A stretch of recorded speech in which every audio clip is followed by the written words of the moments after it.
Los espíritus del jaguar.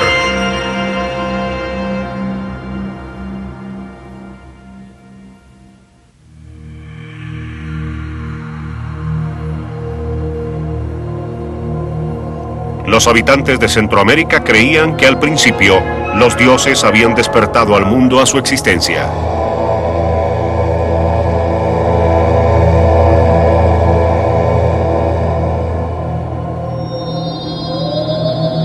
Pero esos dioses se pelearon entre sí y lo destruyeron.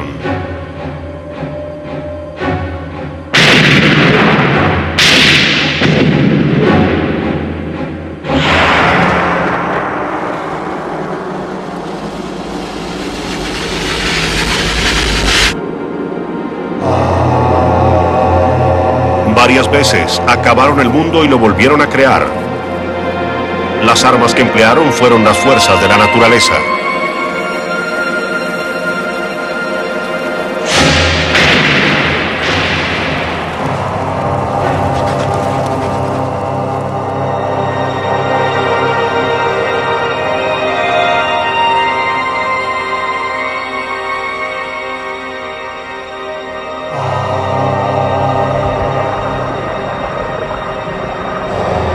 Luego, los dioses se reunieron para luchar contra el gran monstruo Tierra.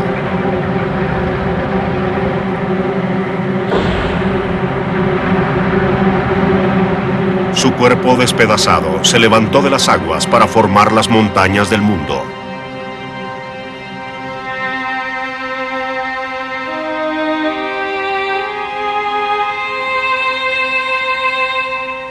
La tierra que los dioses habían creado, a partir de incesantes batallas de fuego, agua, viento, resultó ser la más rica y variada del planeta.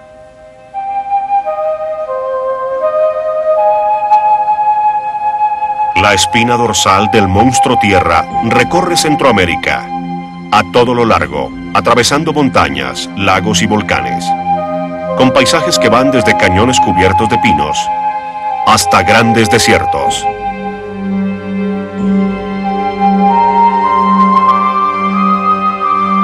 En el sur están los bosques tropicales que cubren las escarpadas laderas. Allí llueve todo el año, y hacia el este se extienden las aguas caribeñas tropicales.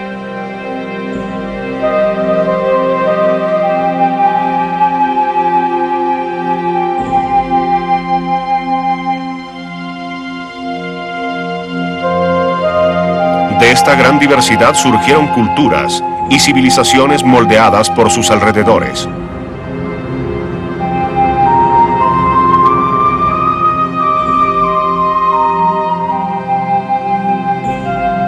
En el Caribe vivió la menos conocida de estas culturas, la taíno. Los mayas surgieron de los bosques tropicales, y en los ásperos desiertos del norte de México se levantaron los aztecas. La creación de la tierra, su vida salvaje y sus civilizaciones, es la historia de los espíritus del jaguar.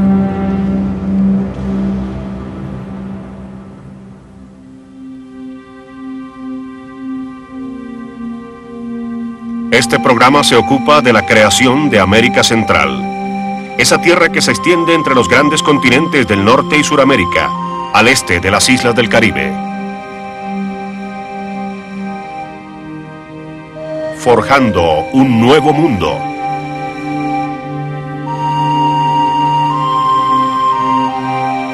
En las fronteras orientales de este nuevo mundo están las pequeñas islas tropicales y paradisíacas que dividen el Caribe del Atlántico.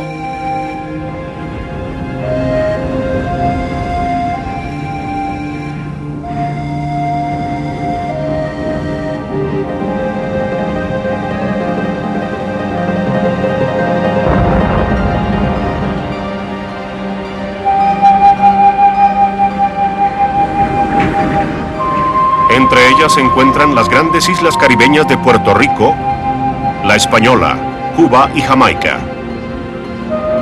Más hacia el occidente está Centroamérica. Y sin embargo, hace 150 millones de años, solo había agua.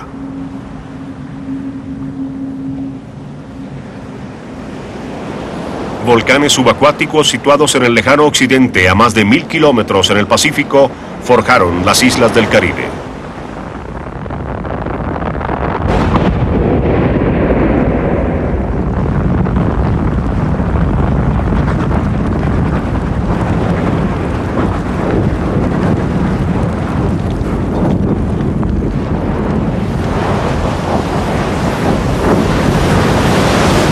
El mito hablaba de su origen violento y volcánico, y de una tierra que se levantaba entre las oscuras aguas.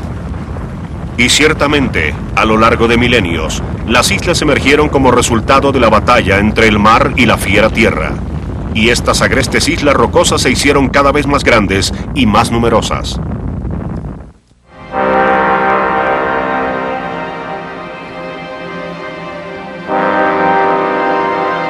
Este archipiélago formaba parte del borde de una de las vastas placas de la corteza terrestre.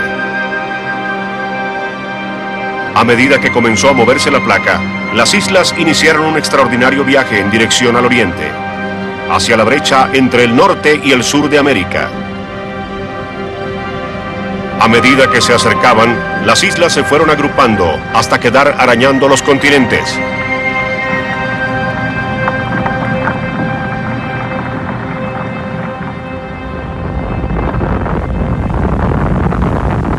Mientras que las islas se movían, hubo oportunidad para que los primeros pasajeros subieran a bordo.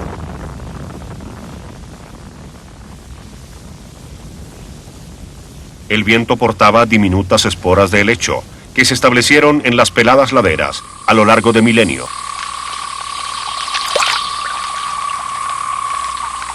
El primer vertebrado en llegar a las islas no fue uno de los poderosos dinosaurios que dominaban la Tierra, sino que, según parece, se trataba de un sapo.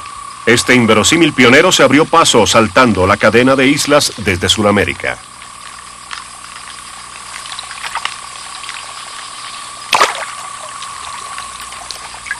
Este sapo en particular tenía una enorme ventaja. A diferencia de otros, no necesitaba el agua para procrear. Los renacuajos completan su desarrollo dentro de los confines del huevo.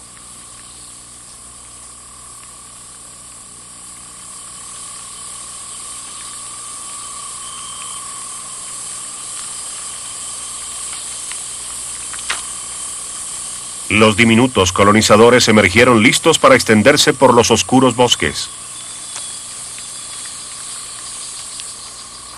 Estos se habían visto iluminados con la llegada de plantas de flores, y con las flores, una mariposa se unió a la lista de pasajeros. Muchas mariposas pueden volar largas distancias y fácilmente pudieron llegar a las islas del Caribe en su actual posición, pero la mariposa de alas de cristal no fue una de ellas. Es una pequeña voladora capaz de revolotear solo unos metros a través del aire tranquilo de los profundos bosques.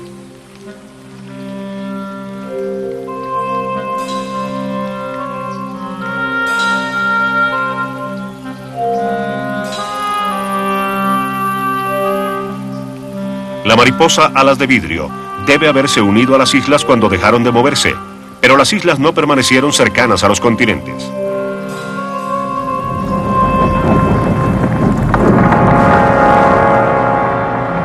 Hace 60 millones de años, se hicieron a la vela con sus pasajeros, alejándose de Norteamérica en un crucero por el noreste. Ahora eran realmente unas islas caribeñas. Y mientras las islas viajaban, sus pasajeros evolucionaron en formas únicas, peculiares a las islas.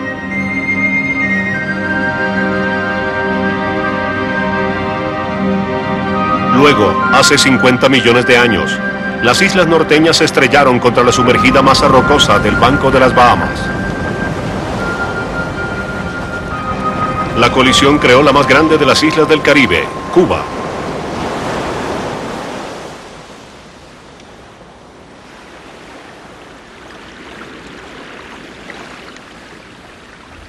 Ahora los animales tuvieron que abrirse camino por sí mismos hacia las islas. Algunos, como la iguana, llegaron nadando. Las iguanas de las rocas, cuando están jóvenes, sienten un deseo innato de desplazarse de su lugar de origen. Estos bebés de no más de 20 centímetros de largo nadaron más de 200 kilómetros desde Norteamérica para llegar a Cuba.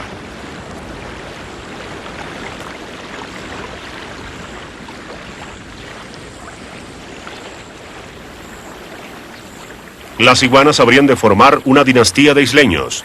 Hace todos esos millones de años, Cuba estaba cubierta de bosques, festoneada con bromiláceas y orquídeas.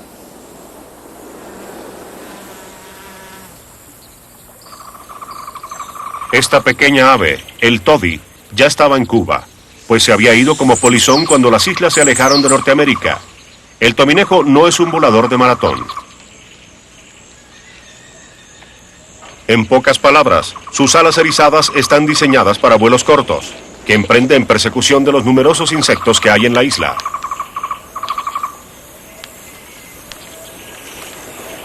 Mientras que el todi era uno de los habitantes más pequeños, las iguanas crecieron hasta convertirse en gigantes de más de 2 metros de longitud.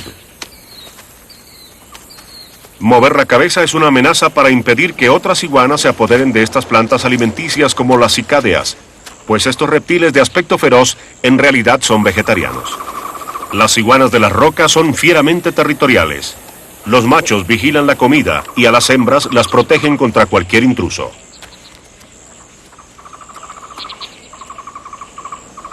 La batalla comienza contra los muevecabeza y los fanfarrones, y se crece a medida que el macho infla el cuerpo para exagerar su tamaño.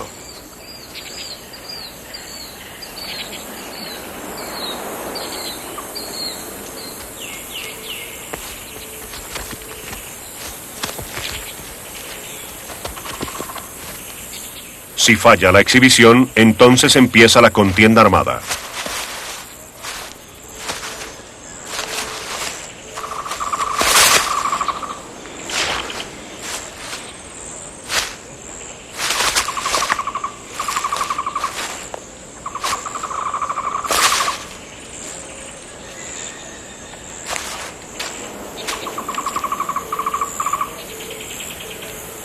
Invariablemente sale victorioso el macho más grande, el más fuerte. La línea de descendencia de estas iguanas isleñas, únicas en su género, partirá del macho que ejerza la mayor influencia. También los todis defienden su territorio, cuyo centro es su nido.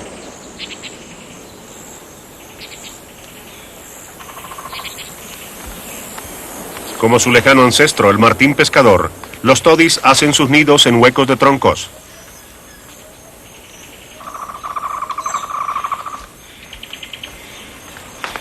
Estas diminutas aves han evolucionado a lo largo de 10 millones de años hasta convertirse en verdaderos isleños, ya que no se encuentran en ningún otro sitio de la Tierra. La prueba de que las criaturas han vivido durante tanto tiempo en las islas proviene de la savia de un árbol.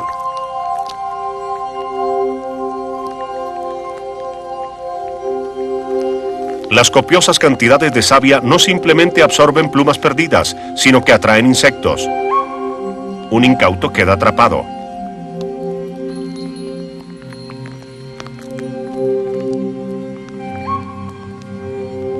A medida que se abrían paso, los insectos atraían a los depredadores como la rana.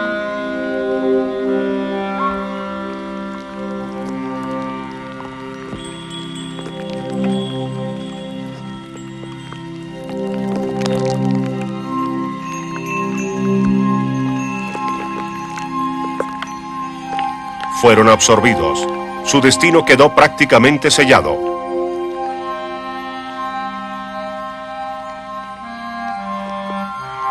Fueron congelados para la eternidad, preservados en ámbar, la savia fosilizada. Conforman un registro de la vida de las islas hace 45 millones de años.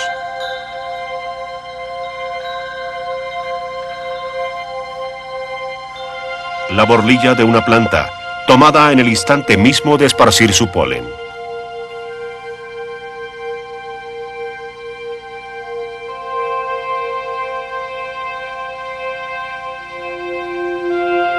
Todas estas criaturas tienen su propia historia de arribo. Las lagartijas fueron transportadas al Caribe por las corrientes del mar. Otros prisioneros del ámbar, como los insectos, habían sido transportados a las islas por las corrientes de aire.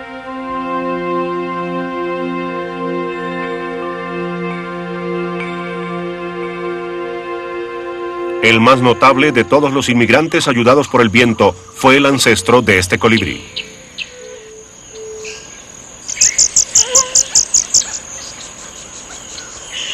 El colibrí de Cuba es el pajarito más pequeño del mundo.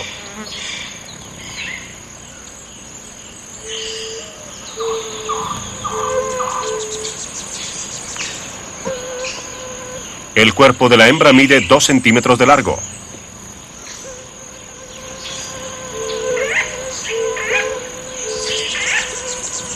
Cuando se queda inmóvil en el aire, su corazón late 1000 veces por minuto.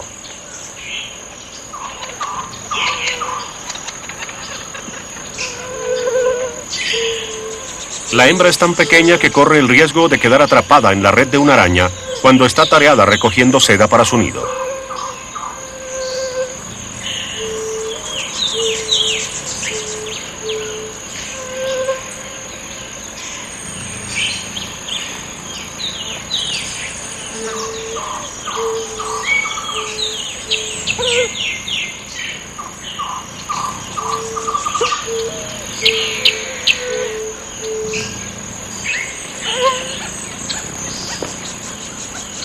Únicamente la hembra se encarga de construir el nido. El papel del macho es vigilar contra los intrusos en su territorio.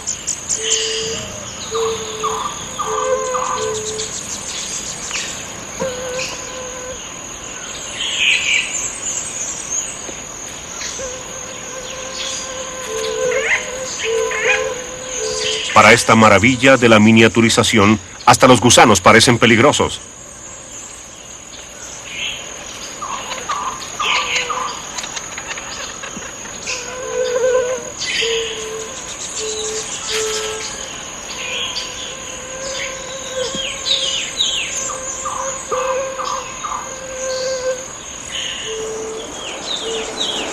Cuba fue la fuente de gran parte de la fauna silvestre de las otras islas caribeñas.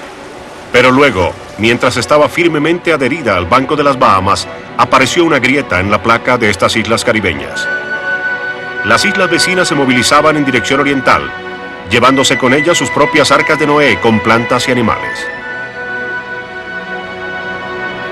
En medio de su despertar hace solo 10 millones de años, salió a la superficie una isla sumergida, Jamaica, la más característica de todas las islas del Caribe.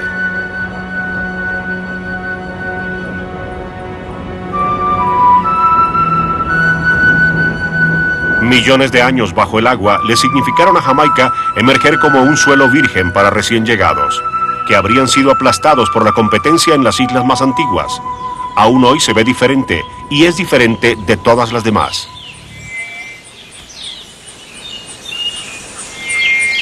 El cola de faja de Jamaica es uno de los miembros más deslumbrantes de esta radiante familia.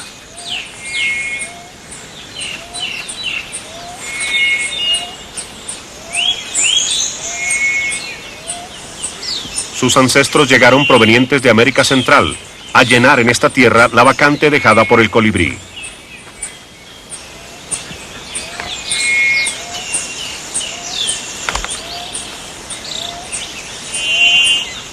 Utiliza su larga lengua para chupar el néctar de muchas flores jamaiquinas como la turnera.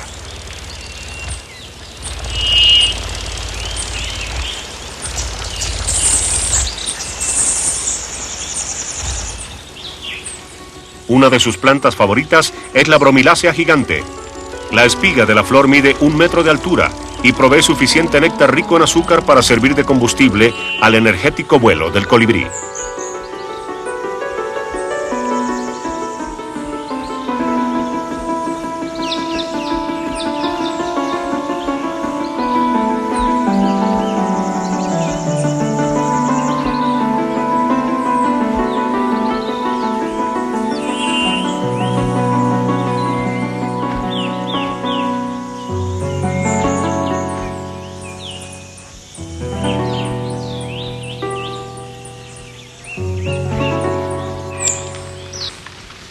Las montañas tropicales, frescas y húmedas de Jamaica son ideales para el crecimiento de las bromiláceas. Ellas forman festones con sus ramas, y el peso de su jardín aéreo puede alcanzar varias toneladas en un solo árbol. Puesto que no tienen raíces en la tierra, las bromiláceas recogen su agua del cielo. Las hojas son suaves y acanaladas.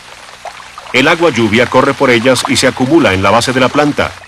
La bromilácea es una laguna en el cielo.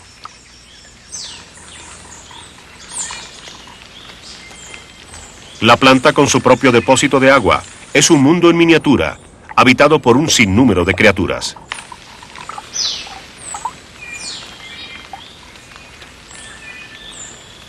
Inclusive plancton, nadando en este océano del tamaño de un vaso. Estas extrañas criaturas son las crías de un cangrejo que ha llegado a depender de la bromilácea. La hembra circula por el agua aumentando el oxígeno para sus bebés.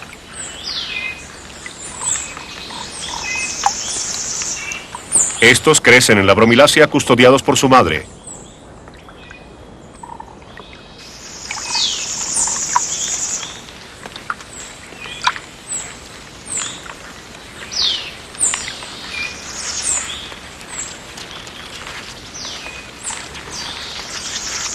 El cangrejo es un fiero protector de su progenie.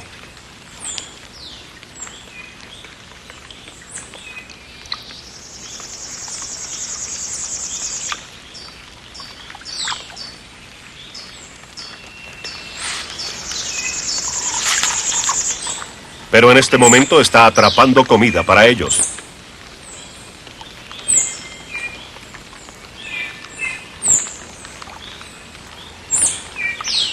La vida de este cangrejo es única, escondido en una laguna a 30 metros o más en el aire.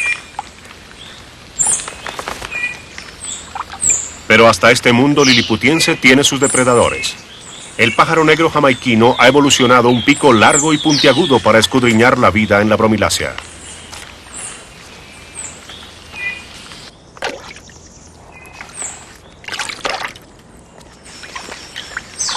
Inclusive el pájaro negro la utiliza como laguna para darse un baño.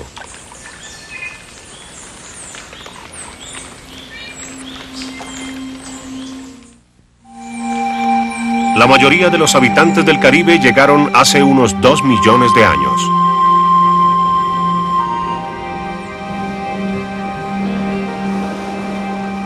Fue por ese entonces que un cambio global, la era glaciar, tuvo un efecto dramático sobre el Caribe.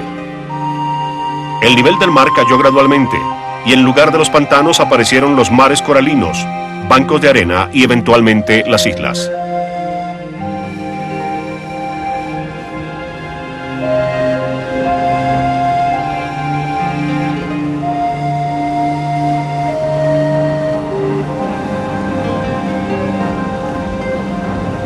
Donde una vez había estado el mar, aparecieron los manglares y vastas ciénagas de agua fresca. Este nuevo paisaje le ofrecía una gran oportunidad a uno de los inmigrantes más reciente y agresivo: el cocodrilo caribeño. Y también a uno de los pocos mamíferos que habían llegado hasta las islas, el utía. A este le gusta alimentarse en los árboles pequeños que estén regados por los pantanos. A los cocodrilos les gusta alimentarse de utías.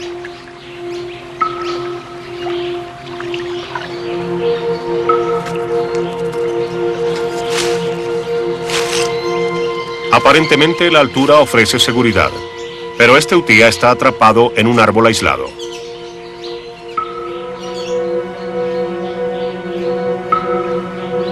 Los cocodrilos se reúnen debajo del desventurado utía.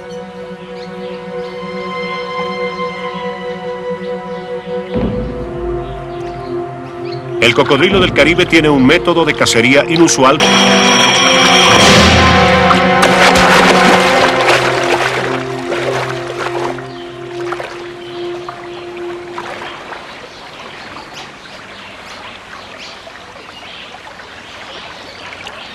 Las móviles islas del Caribe son balsas que todavía llevan sus pasajeros en dirección al oriente. Estas islas comenzaron su vida en el Pacífico.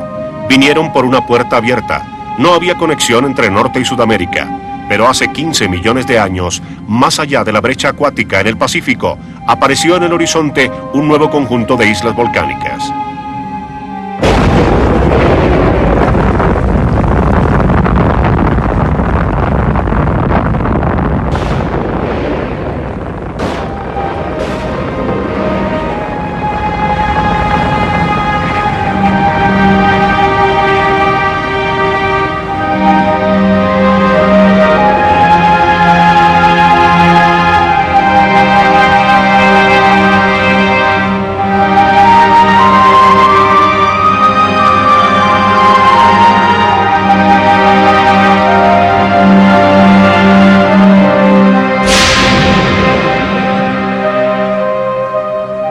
Estas islas se hicieron alguna vez más grandes y se deslizaron en dirección oriental, tal como lo habían hecho antes las islas caribeñas.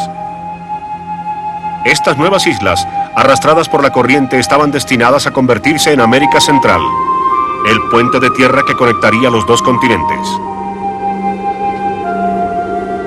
Aunque aún estaban lejos en el Océano Pacífico, las islas presenciaron un espectáculo notable.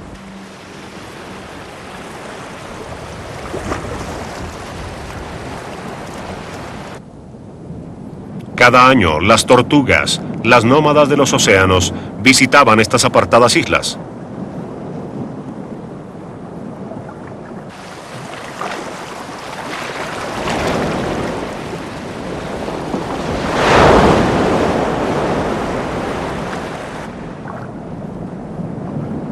Se reunían mar adentro, y en medio de las aguas turbulentas, machos y hembras se apareaban.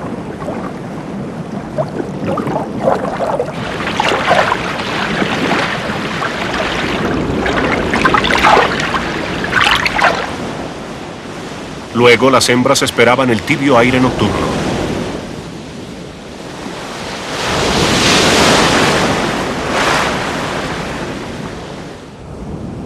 Las playas estaban vacías. No había depredadores terrestres en estas islas recién nacidas. Era el lugar ideal para poner allí sus huevos.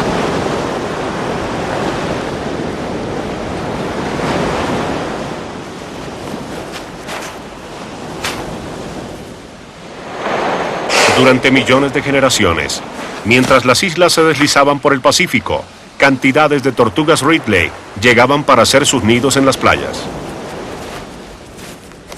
Las tortugas llegaban a la playa únicamente a poner sus huevos.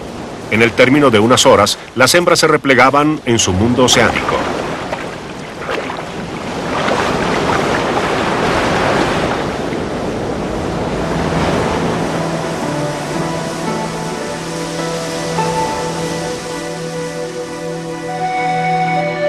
Las islas en las que las tortugas anidaban no eran estacionarias. Continuaron su lento avance en dirección oriental. Finalmente, hace entre 2 y 3 millones de años, cerraron la brecha entre Norte y Sudamérica. Había nacido América Central.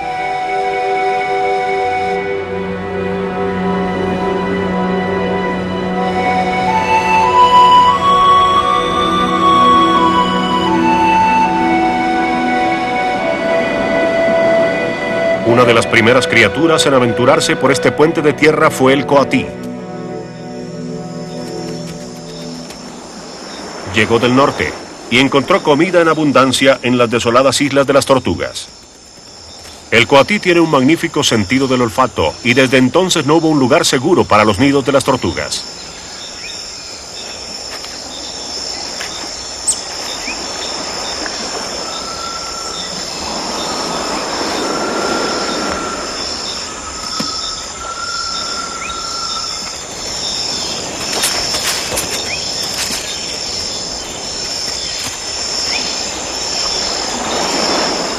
Las tortugas Ridley habían cambiado el mundo para siempre.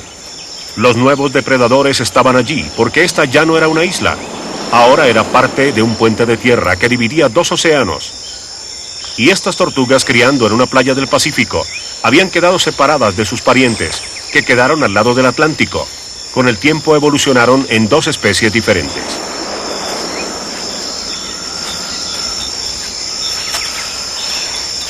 Para las tortugas bebés Ridley, del lado del Pacífico, su preocupación era alcanzar el océano vivas.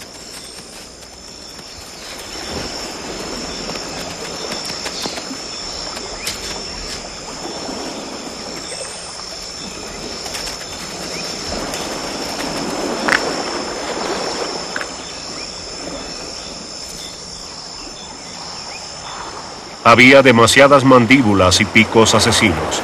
Pero el ejército de bebés tortugas sobrepasó el hambre de los depredadores. Miles hicieron el recorrido cruel playa abajo. Algunos tuvieron éxito.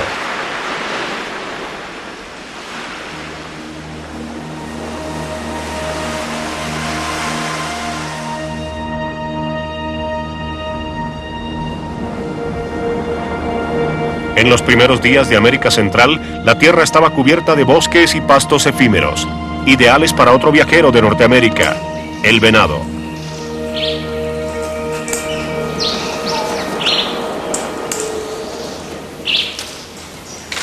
Del sur llegaron los micos. Los árboles fueron su autopista.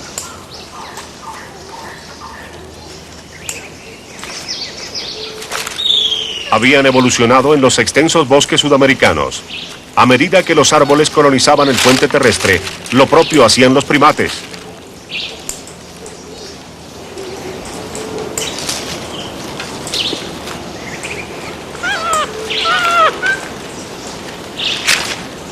Las frutas y flores proveían a los micos y a los demás colonizadores como la iguana del alimento necesario.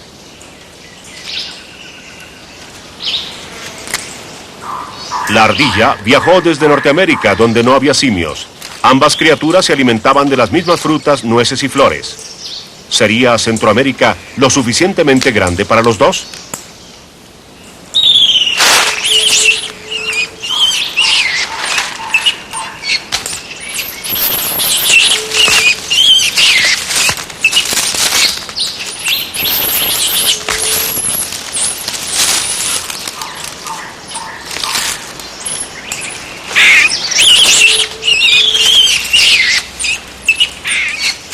Esta no es simplemente una pelea por las frutas y las flores.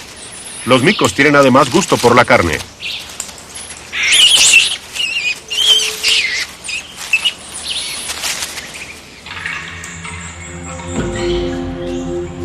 Pero el más poderoso depredador de todos vino del norte. El jaguar.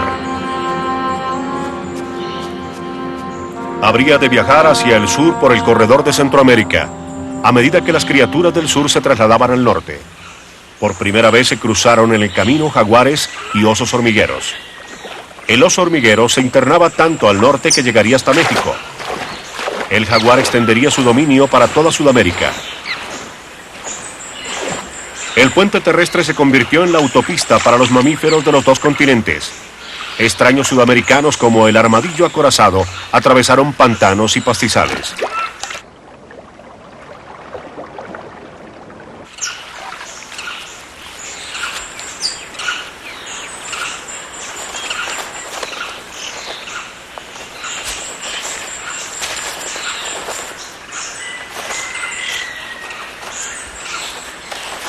Los pastizales fueron hogar y comida para el armadillo, y sus tierras arenosas resultaron buenas para cavar.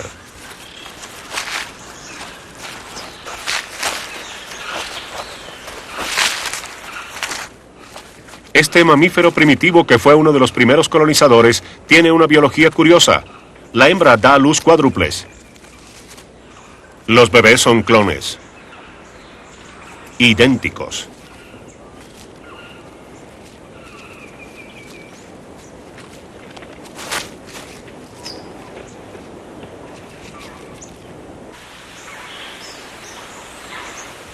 El ancestral armadillo del sur y uno de los mamíferos de Norteamérica se encontraron en los pastos del puente terrestre. El zorrillo es un pariente de la comadreja, pero es más conocido por sus olorosas defensas.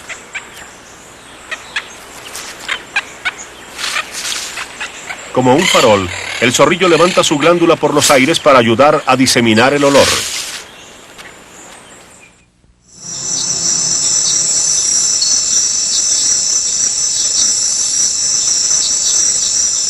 El mapache es pariente de uno de los primeros pioneros del norte, el coatí. Pero esta criatura no pudo adaptarse a vivir en los pastizales. Se pasa toda la vida en los árboles.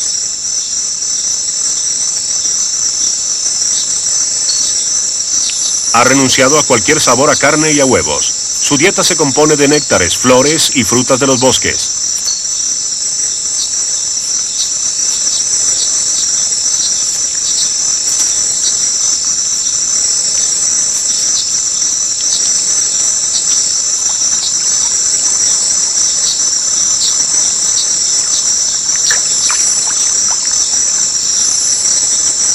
El jaguar y el mapache, inmigrantes norteños, comparten las noches con criaturas sudamericanas, incluido el yapoc,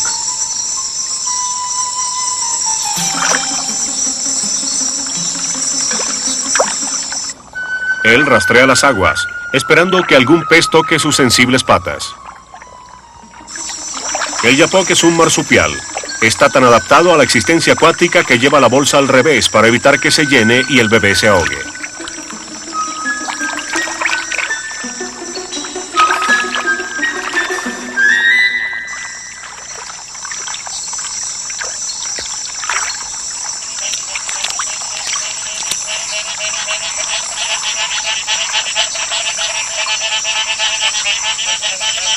Centroamérica se convirtió en terreno de prueba donde las especies que evolucionaron separadamente en Norte y Sudamérica entraron en competencia directa.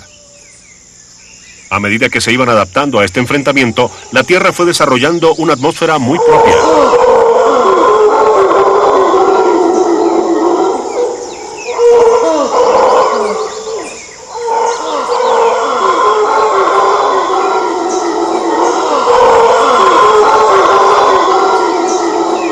Monos aulladores y tamandúas descendientes arbóreos del gigantesco oso hormiguero hacen bullicio en la copa de los árboles.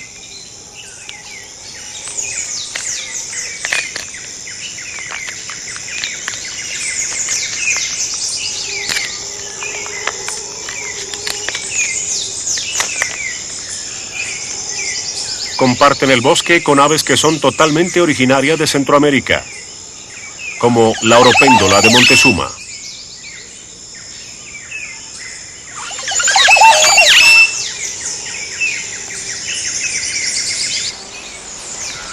En los árboles que cubren las laderas de las altas montañas vive una de las aves más hermosas del mundo. Los ancestros del esplendoroso quetzal llegaron de Sudamérica, pero los quetzales están confinados a los bosques nublados de Centroamérica. Las quetzales hembras no se dejan impresionar por apariencias superficiales. No importa cuán hermosas puedan ser sus plumas, el macho debe mostrar buen comportamiento, cavando nidos de prueba para que las hembras observen y decidan. Revisan con ojo crítico los nidos de diversos machos.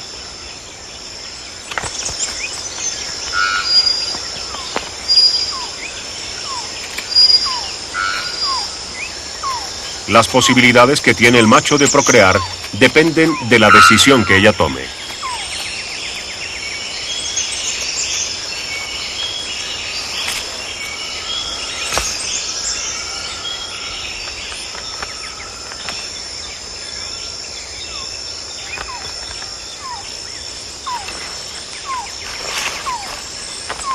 Insatisfecha con este nido modelo, la hembra parte a revisar el de otro macho.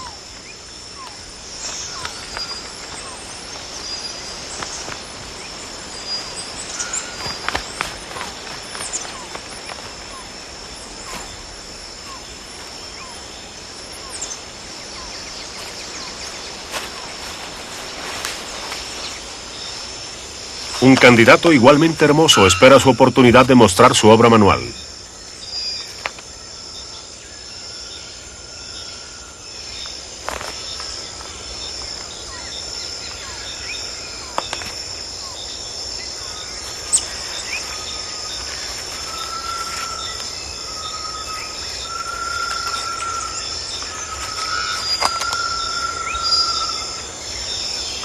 Ni los científicos ni los quetzales machos saben qué es exactamente lo que hace que la hembra se incline por uno u otro al tomar su decisión final.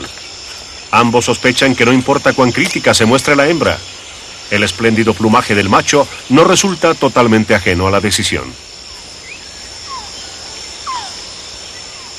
Las plumas de los quetzales dieron un colorido marco para que otras especies entraran a este nuevo mundo. Los humanos fueron los últimos en llegar. Arribaron procedentes del norte hace solo unos 13.000 años. Bandas de cazadores nómadas bajaron de Norteamérica a México y Centroamérica.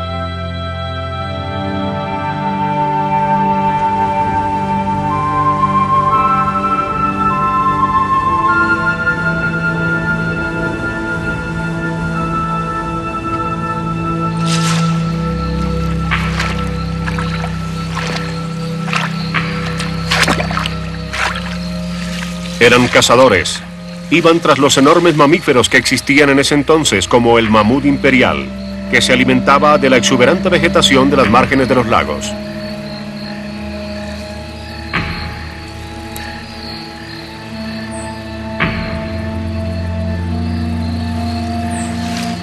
Para atrapar una bestia tan descomunal y poderosa, los cazadores tenían que acercarse, lo que requería cuidadosa comunicación, coordinación y un tremendo coraje.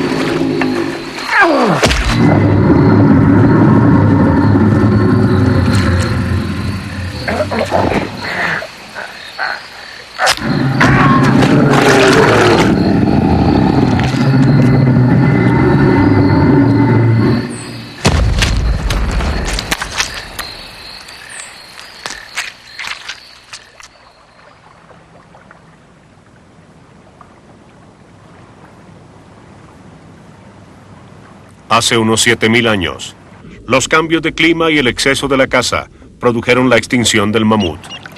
Pero los cazadores permanecieron, se inclinaron por otras riquezas de los lagos, las aves y los peces.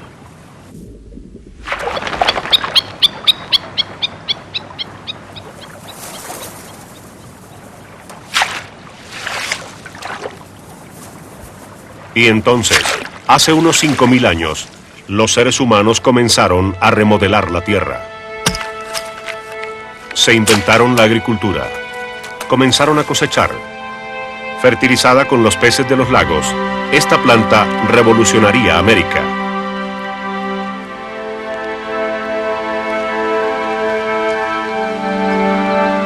El maíz fue domesticado a partir de una hierba nativa.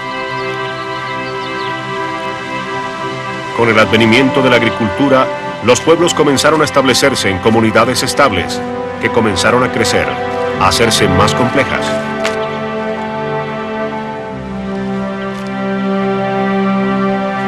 Alimentadas con el maíz, grandes civilizaciones se extendieron por toda América Central.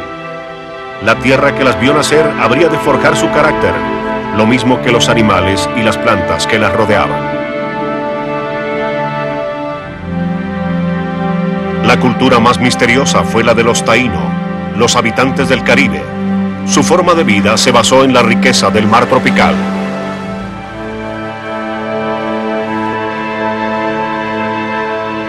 En las montañas y en los desiertos de México, evolucionó otra cultura muy distinta.